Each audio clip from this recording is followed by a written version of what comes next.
What a difference 24 hours makes. This is a live picture right now from downtown Minneapolis. A much quieter, calmer scene. Law enforcement is out in full force looking for people breaking curfew, which is in place in Minneapolis and St. Paul until 6 tomorrow morning. It was misinformation about a possible deadly police shooting yesterday that led to the widespread looting we saw downtown last night. That is why the state brought in more than 1,000 peace officers to patrol streets. In the first hour of the curfew tonight, Minneapolis police tell us they made 30 arrests. We have live team coverage starting with Kent Erdahl with the state's plan to keep the peace. Kent? Carla, as you mentioned, it is very quiet. I'm at Nicollet right now at 9th, right in front of the Target. If you remember last night, that was one of the first businesses to be looted down here along Nicollet as the crowd then went from business to business, really causing a lot of destruction. Now, of course, there's the curfew tonight and those early arrests. We also have a large presence here from the National Guard. They're stationed as part of a two-prong approach tonight. They are stationed along with some other officers around the city in commercial areas, protecting against that kind of looting. On the other hand, there's very mobile presence that we're about to show you. If you do not disperse, you will be arrested. Shortly after 8 p.m., convoys of law enforcement began rolling through an otherwise quiet downtown Minneapolis, sending a clear message through a series of quick curfew arrests. Our mission is honestly very clear.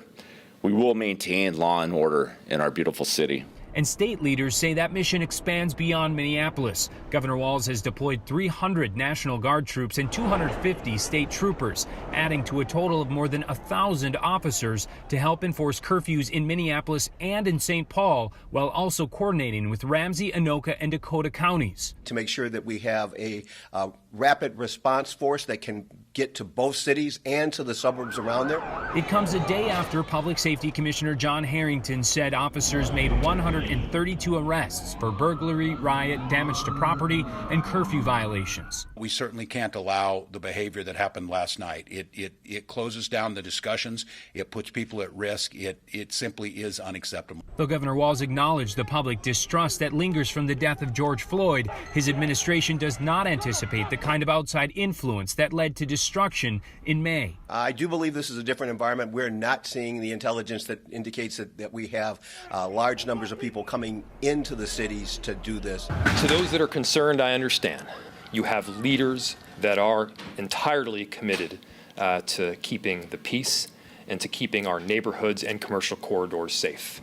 We have your back, and we will do everything possible to do exactly that tonight. I want to point out one thing. You can see the city bus there down at the next intersection. The transit is actually open tonight. They're keeping it running. That's unlike the lockdowns that we had, of course, back in May. They're also keeping the interstates open around the metro area. Now, when we asked about that today, they said that that's an indicator that they're not seeing as much of that outside influence. They said that they're ready on a moment's notice if things do erupt for some reason tonight to close down some of those major arteries and, of course, shut down transit. Right now, that doesn't appear to be the case. Of course, the question is then, will this occur again tomorrow night? Both the mayor's office and the governor have said it's just too early to tell.